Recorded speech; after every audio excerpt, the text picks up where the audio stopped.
Okay, Assalamualaikum warahmatullahi wabarakatuh. Selamat datang kembali ke dalam Noah Story Mori. Kita dah tukar nama, kita pakai Noah Story Mori ya. Selamat datang.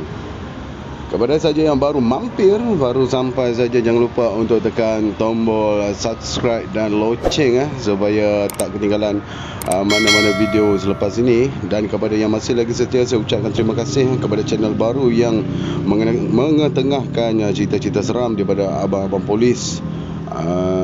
Dan next mungkin abang-abang askar kita, banyak lagi abang-abang kita yang lain-lain, Abang Jepam, APM, hospital, dan tak terkecuali daripada kisah-kisah orang awam. Kalau ada terdengar saya batuk, saya minta maaf sebab ni kesan daripada sesama hari tu. So ini ada sedikit ya. Okey. Untuk kali ni saya akan menceritakan kisah bagaimana salam perkenalan yang saya dan kawan-kawan saya terima ketika kami ni melaporkan diri menjadi rekrut. Kejadian ini berlaku pada tahun 2006. Aku dan kawan-kawan aku ni direkrutkan di kawasan selatan Tanah Air. Lokasi dirahsiakan, tapi kalau ada kawan-kawan yang dalam ni yang rasa boleh agak-agak kat mana lokasi tu, bolehlah komen-komen di bawah. Kita kongsi-kongsikan pengalaman sebab pengalaman yang akan aku cerita ni kebanyakan adalah daripada pengalaman aku dan kawan aku sendiri. Kejadian yang di mana kami rekrut masa tu lebih kurang dalam 700 orang lebih. Yang mana ni bukan daripada dengar lah, makna kejadian tu betul-betul terjadilah. Okay? Aku masuk rekrut pada tahun 2006. Selama 700 orang lebih. Pada 5 hari bulan 6 2006 itu saksi bahawa kami semua akan mula menjalankan hubungan silaturahim daripada macam-macam lokasi lah, daripada kampung, daripada bandar, daripada kerja kampung, daripada kerja bandar, di mana kita akan bekerja walaupun tempat yang berlainan nanti, tetapi mempunyai basic yang sama, basic gaji yang sama lah. Okay, gaji polis tak besar mana pun masa aku masuk tu, dalam 690, kecil lagi masa tu. So alhamdulillah sekarang ni gaji kerajaan pun dah makin naik. Okay, adalah naik jugalah kan. Suka tak suka kena syukur jugalah ya. Kena syukur jugalah. Yang penting kita kerja kerana lillahi ta'ala. Okey, bermulalah kisah dia ketika kita lapor diri. Kita bersalam-salam, bercium-ciuman dengan keluarga kita, maka berpisahlah kita. Okey, untuk makluman korang, aku masa tu diarahkan untuk masuk ke dalam company F. Untuk makluman kawan-kawan semua juga, kawasan pusat latihan ni, tempat dia ni dulu, okey, harimau pun ada, beruang pun ada. Aku dengar cerita dulu beruang pun ada lah. So kawasan ni memang pendalaman juga dulu. Jadi pada masa tahun 2006 tu, sedikit demi sedikit dia punya pembaharuan dan juga pembangunan telah dilaksanakan. So bukan rezeki aku dan kawan-kawan aku lah nak jumpa harimau tu. Cuak jugalah masa dengar sejarah tu kan. Okay. Jadi ketika aku telah mak ayah semua dah beredar balik, aku pun terus menghala ke company F tu. Sebab daripada kawasan aku lapor diri nak ke company tu tak jauh mana lah. Kalau daripada company yang lain-lain tu, diorang terpaksa naik lori sebab jarak dia jauh sikit. So company F ni dia antara hadapan sekali di pintu masuk. Kalau ikutkan pada hari tu, aku adalah orang yang pertama sekali yang akan menjejakkan kaki ke dalam company, bukan company F lah, maksudnya platoon 16. Aku platoon 16 ni. Dalam platoon 16 tu, aku adalah orang pertama yang akan masuk ke dalam tu. Tapi mengenangkan dalam tu tak ada siapa lagi, so aku relax dulu. Datanglah satu lagi kawan ni pun sampai. Aku cakap tak apa, biar kau jadi orang pertama, aku jadi orang yang kedua. So kita masuk. Jadi bila kita masuk, macam aku cerita tadi, tak ada orang lagi pun kat situ. Jadi bila kita orang dah duduk kat situ, yang geng lain tak sampai lagi ni. Dia orang tak settle tentang apa lagi urusan lain kat masa lapor diri tu. Mungkin ada yang tak selesai, kita orang dah selesai. Cakap dia, jom kita jalan sikit lah. Kita pergi ke barak sebelah lah. Sebab kita punya ni, kita dom tau. Maksudnya dom ni dalam 32 orang, 35 orang akan duduk panjang. Dia akan duduk di katil single, memanjang memanjang satu dom pula. Dan bilik air pun dia di luar tapi bercantum dengan bangunan tu jugalah. Jadi kami cakap, aku cakap dengan dia, bila kita berjalan dekat dom sebelah, tengok aku ada kawan baru kan. Okey, kita orang pun pergilah berjalan. Ni siang ni tau. Siang tu pun lebih kurang dah lepas Zohor jugalah. So siang lagi. Okey, masa kita orang pergi dekat dom tu masih lagi sunyi. Kata biar betul ni malam ni takkan ni. Sebab kalau tak salah aku kat situ ada lebih kurang 3 dom dan 1 pejabat pentadbiran untuk company punya lah. Kita pergi company Koi F. So ada 4 bangunan lah kat situ. Dia bukan besar, bukan bertingkat, tapi jenis memanjang. Agak-agak korang boleh bayang nanti aku sertakan gambar sikit lah kalau dapat Okey, masa kita orang buka untuk dom tu, sunyi, tak ada orang. Okey, tak ada orang lagi. Tapi aku tiba-tiba dikagetkan. Dikagetkan baang. Di atas katil tu, okey, katil tu dia tak ada tilam lagi tau. Jadi dia punya pelapik dia plywood lah kan. Okey, macam aku cerita tadi, katil single ada sesosok tubuh dari jauh lah, sebab dia ni pun duduk di antara katil, nak tengah-tengah ke hujung sikit lah. Ada sesosok tubuh tanpa pakaian sedang berbaring di atas katil. Member ni tengok aku pun tengok dia. Aku pun tak ingat sangat member aku ni mana Aku letak je lah nama dia Latif Sebab sempat tu ada kisah lah, kita orang semua berpecah semua. Itu nanti aku akan ceritakan. Dia pandang aku pandang dia. Sudah cakap ya betul ni. Kita orang cuba nak pergi menghampiri sebab kita orang fikir logik sedangkan dom kita orang baru 2 orang. Jadi tak mustahil dom yang ni mungkin dia baru sampai, terus tidur, tak pakai baju, tak pakai seluar. Sebab dia kita tengok daripada jarak jauh kan. Dalam keadaan yang walaupun dia masih lagi siang, tapi bila dalam dom tu dia dah gelap lah orang kata, sebab dia dom yang di ke bawah sikit, dia membukit sikit lah tu ke bawah sikit. Jadi dia ada suram-suram sikit lah. Aku dengan kawan aku ni, si Latif ni, kita orang berjalan perlahan-lahan pergi check lah aku budak ni demam ke apa kan. Jadi untuk maklumat adik-adik tahun 2006 belum ada lagi Covid belum lagi ada Covid. Cuma dunia masih dalam konspirasi lagi masa tu. Next time mungkin aku akan cerita berkenaan dengan konspirasi. Okay, jadi kita orang pergi perlahan-lahan.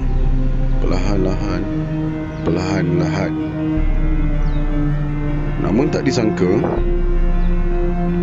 dalam jarak lebih kurang dalam 5 meter ke 10 meter tu, dia bergerak dan kami terkejut.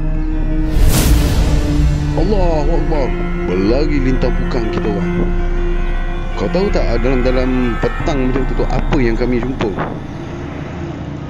Kau mesti suspek kita jumpa hantu-hantu yang dahsyat-dahsyat kan. Okey, dia lebih dahsyat daripada hantu, babe. Kami jumpa babi. Macam tadi awal-awal tadi aku ceritakan korang, kawasan tu kawasan hutan. Ada lagi kawasan-kawasan hutan di sekelilingnya tu. Jadi kami tak jumpa rimau, kami jumpa babi. Lagi lintang bukan kita orang. Takut dia ngejar. Lagi okey, lepas tu kita rehat lah kan. Selepas tu tak tahu apa cerita. Tak adalah kata kita orang pingsan. Okey. Babi datang training. Aduh. Okey, pendekkan cerita. Malam tu selepas maghrib, aku dengan kawan-kawan aku ni adalah pergi ke masjid. Masjid dia tu pun sebenarnya bukanlah masjid sebenar. Sebenarnya dia adalah kilang tebu. So aku rasa yang mana-mana daripada tentera atau polis boleh agak ke kat mana bila aku sebut kilang tebu sebab dia satu-satunya. Okey, balik daripada situ pun tak ada masalah. Okey, tak apa. Dia sebenarnya ada kisah lawak itu, tapi tak sesuai lah aku nak ceritakan dekat dalam ni kan. Sebab ni kononnya edisi seram kan. Okey, malam pertama kami tidur.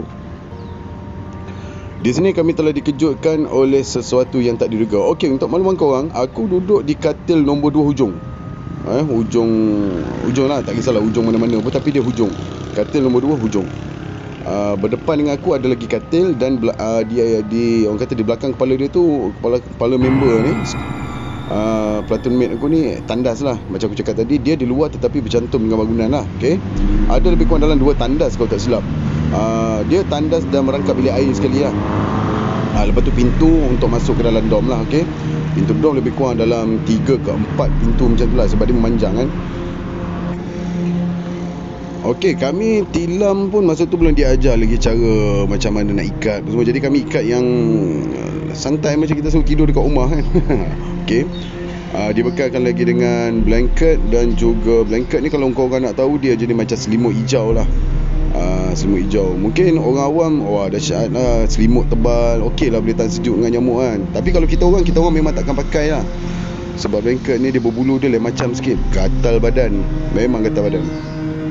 Lepas tu dia bekalkan dengan kelambu berwarna putih, yang mana putih dia tu kita boleh nampak luar jugalah, sama-sama begitu. Okay, jadi masa tidur malam tu, kita masih lagi tak tahu prosedur dia, protokol duduk di dom rekrut macam mana.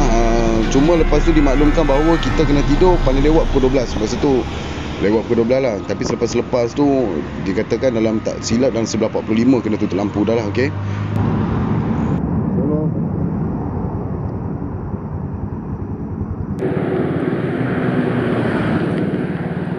saya ambil nombor telefon kat situ, nombor tak cukup. Nak telefon nombor tak cukup. Okey, bang, besok kita orang majlis pukul 11 pagi tau. Pukul berapa boleh ambil kan? Jam berapa petang? Ada tulis tu. 10 petang. Apa? 10 petang. Oh, 10 petang. Yang untuk Jumaat je? Jumaat. Okey, so confirm ah? Confirm. Majlis pukul 11. Dalam pukul berapa bang boleh? Pagi-pagi bang boleh ambil. Sebenarnya ada dah? Sebab yang untuk esok bakal malam ni. Alhamdulillah. So macam mana bayar sekarang bang? Sekali tak apa. Besok bayar sekali? Senang kan? Senang kan? Dah tak apa, saya bagi deposit tu. Kau tak risau abang lagi kan dia tak datang apa kan. Semalam kena telefon, dia kata ikut petang kan, dia kata sedap. Ini dia punya? IVD. IVD. Slim? Yang saya tengok dengan siapa ya? Siapa yang tuan botak-botak tu? Cik Jimmy? Cik ni. Tapi hari kita buat untuk bahagian logistik. Okey. Dah saya bagi deposit dulu kan macam mana? Ikut abang? Saya bagi dulu lah. Ya bang? Ada dah. Saya pergi pejabat pukul 8. Mungkin pukul 9 cun lah. Saya patah balik datang sini kan. Okey, dia punya total bang 150 kan? Saya ambil lima belanja kan? 10 batang 150. Betul? Kan 120? Gua tahu kerja dah penat bang. Saya bagi deposit 50. Besok saya bagi lagi satu kan? Kamu bang. Nak ya awak nombor telefon silap. Tak cukup nombor bang. Sebab kan janji petang saya nak datang. Lepas tu semalam hujan. Nak confirm balik kan tak. Takut abang fikir saya tak datang pula tak jadi. Nama betul ah? Okey.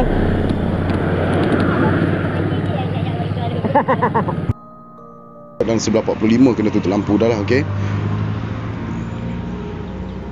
di sini gangguan pertama bermula ketika tengah tidur ni. Nak cerita kat korang, pintu bilik air kita orang seperti ada orang main. Termasuklah dengan pintu, lain-lain pintu.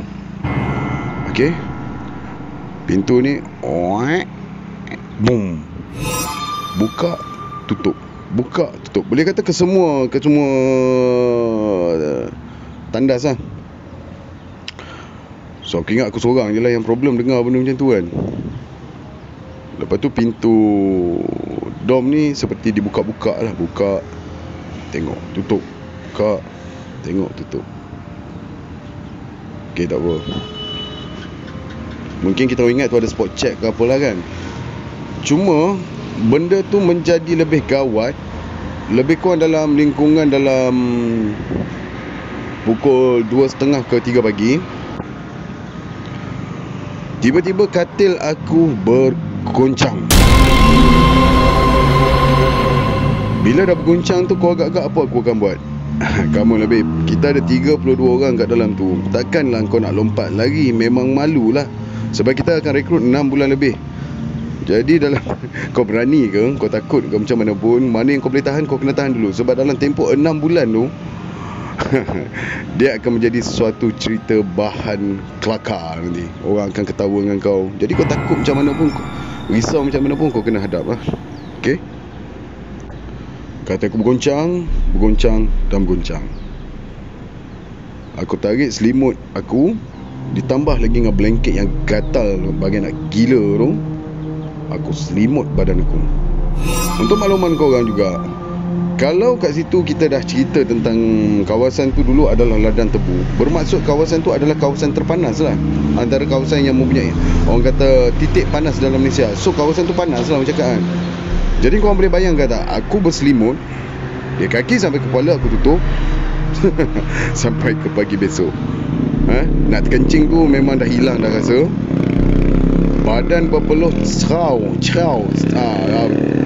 basah cerau lah orang Kedah kata, sampai ke pagi tu bertahan. So dalam kelambu tu berpeluh je lah. Tapi syukur Alhamdulillah, gangguan tu hanya sekadar itu sahaja untuk malam tu. Besok tu topik ni terbuka. Bila topik ni terbuka, ialah sebab kita sembang-sembang saja kan. Lawak, babe, malam tadi katil aku kena 5.6 skala Richter lah, 7 skala Richter lah kan. Rupa-rupanya bukan kena dekat aku saja. Majoriti kawan-kawan yang berada di dalam dom itu semuanya kena. Jadi kami ni pun berpakat lah. Sebab biasalah dalam 32 orang tu mesti ada 4-5 orang yang kepala gila kan. Jadi aku pun tergolong di antara kepala gila-gila sikit lah kat situ. Jadi kami merancang pada malam yang kedua ni, kita akan kunci ke semua pintu dom kita. Jadi malam tu lebih kurang pukul 12 kita dah start kunci. Kita dah pesan pada kawan-kawan, siapa nak pergi toilet pergi sekarang kan. Sebab malam ni by hook by crook, kau sakit kau macam mana, nak terkencing nak terberak pun dekat atas katil kau. Malam ni kita nak tutup.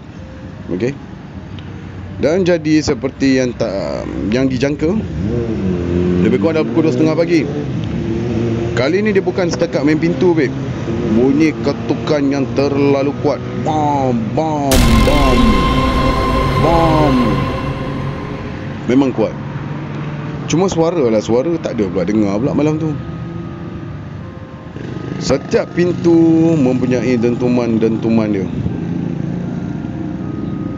Masing-masing kita orang pun berpandangan sesama sendirilah.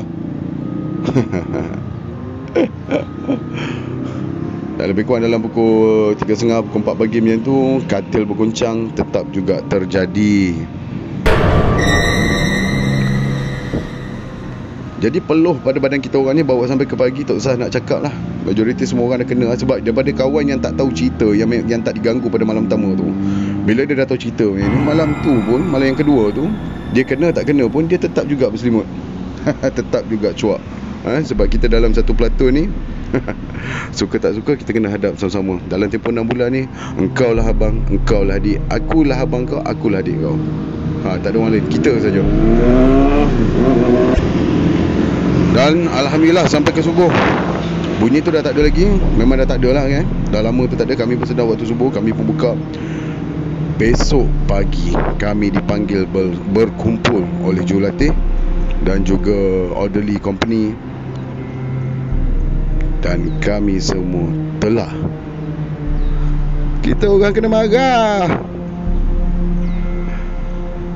Agak-agak sebab apa? Rupa-rupanya malam yang kedua tu yang berdentung tu bukannya hantu. Jurulatih datang cek, memang marah lah dia. Nak haram. Pasal apa yang korang tutup ke semua 4 pintu, aku nak masuk tak boleh, kunci. Jadi hari tu memang kami kena marah teruk lah. Tapi tiada lagi tindakan fizikal ke atas kami, sebab memandangkan bahawa hari kedua kita belum lagi masuk ke dalam rentak pencorakan sebagai seorang polis. Masih lagi dalam dunia keawaman lagi. Jadi dia tegur macam tu lah. Nak gelak ada, tapi kami tahan lah. Takut lagi kan hinggap penampar Bagi korang mungkin benda ni adalah kasar, tapi bagi kami pada tahun 2006, memukul daripada jurulatih ni, kami menganggap jurulatih tu memukul kami untuk menjadi manusia. Itu beza di antara polis dulu dan polis sekarang.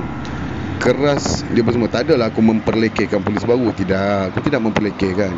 Cuma daripada segi ketahanan mental dan fizikal, dia punya daya saing, dia nak pergi ke depan lagi tu lain. Sebab orang lama ni insyaAllah campak ke dalam laut, jadi orang kata apa, campak ke laut timbul jadi pulau, campak ke hutan jadi orang hutan. Dia boleh ikut, follow the flow, insyaAllah. Tapi tak ke semua juga kan. Ada juga bahagian-bahagian tertentu kan. Kita manusia lemah. Okey.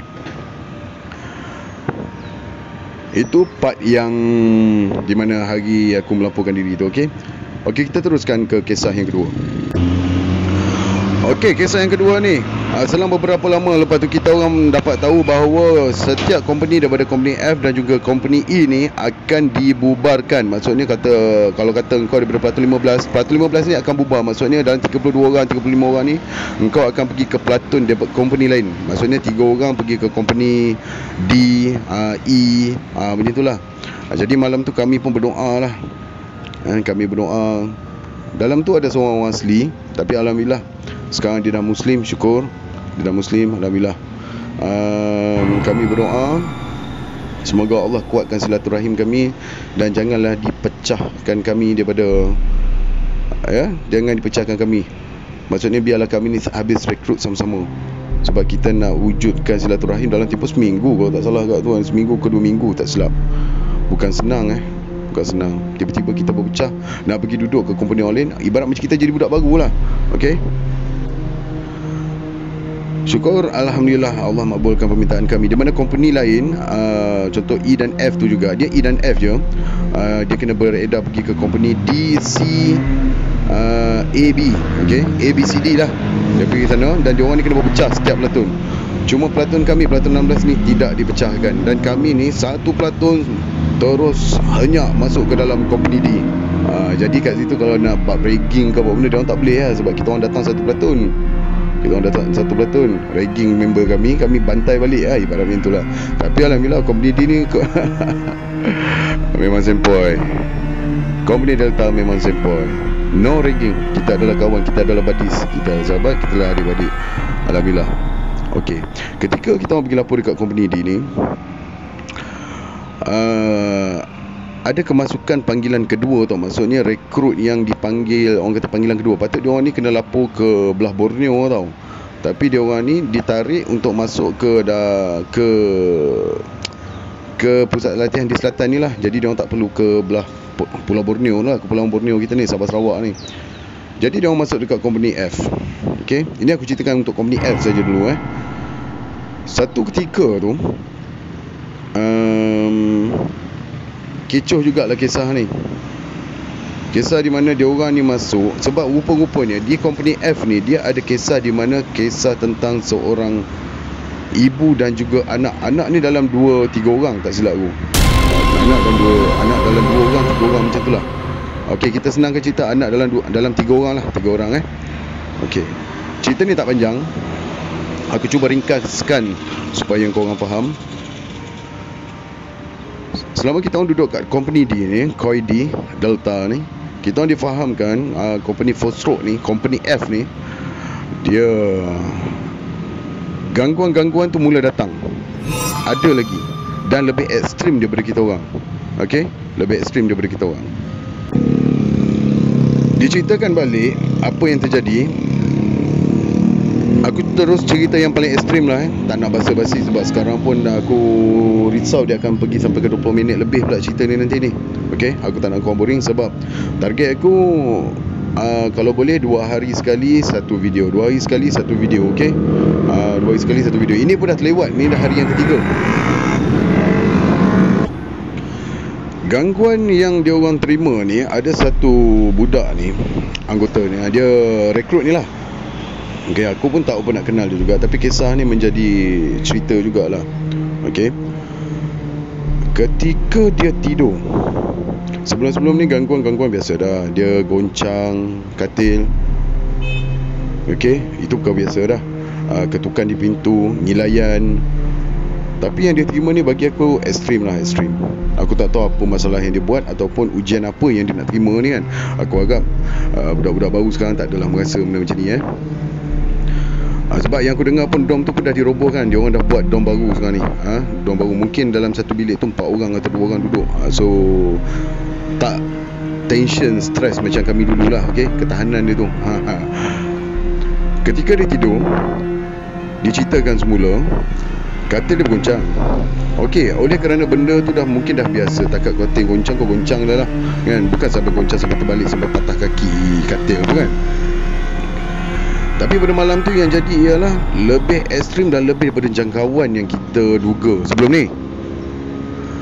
Korang nak tahu kenapa? Kan tadi aku cerita kelambu dia berwarna putih, yang di mana kita boleh lihat jugalah sama-sama kawan kita dekat luar Jadi bila kau tengok kat luar tu, kau akan nampak semua putih jugalah, sebab dia orang pakai kelambu yang warna putih. Putih yang boleh nampak kan, kat lubang kecil-kecil tu kan.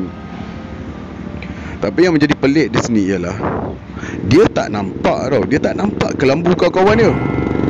Dia cuma nampak macam terhalang lah. Nampak tapi macam terhalang. Jadi ini bermakna di kelambu dia tu ada sesuatu yang menghalang. Bila ditenung-tenungkan balik, rupanya di situ ada lebih kurang 3 susuk tubuh kecil. Dikatakan kepada kami bahawa susuk tubuh itu menyerupai macam budak. Dan budak ini bukan sekadar duduk dan menatap, tetapi dia cuba mencakar-cakar kelambu rekrut ini tadi. Memang kawan ni dah menggeletar, memang dia dah risau habis semua doa apa semua dia baca. Jadi sebelum lupa, korang dah selawat betul? Dah selawat belum hari ni?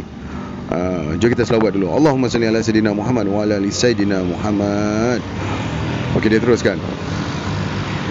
Jadi dalam keadaan dia menggeletar, ketakutan semua tu, dia ingat benda tu boleh selesai sajalah. 3 budak ni kan mencakar-cakar kelambu. Kelambu ni dia bukan pagar, babe.